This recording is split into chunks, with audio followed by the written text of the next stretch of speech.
4 दशकांपासून काँग्रेसचा हा बालेकिल्ला असणारा तो तुम्ही खरं तर तो गड काबीज केलात. एकीकडे तुम्ही काँग्रेसला मोठा हादरा दिलात. असं असताना आता नगरपालिकेची निवडणूक आहे.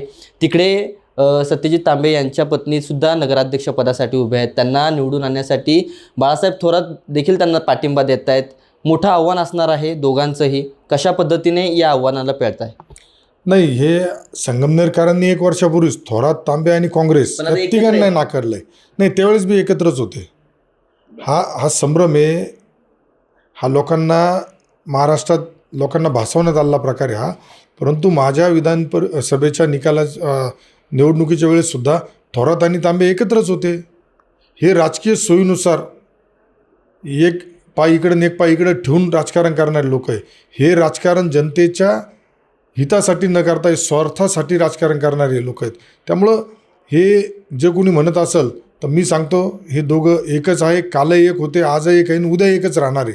यांना फक्त स्वतःचं राजकीय अस्तित्व टिकवायचं आहे. गेल्या 40 वर्षापासून यांच्याकडे ज्या सत्ता होत्या, राजेशाही थाटात जी वागायची सवय लागली होती, जनतेमध्ये न राहता हे वेगळ्या पद्धतीने जनतेला गृहीत धरून पुढं चालले होते. त्यामुळे जनतेने यांना घरी बसवलेलं आहे.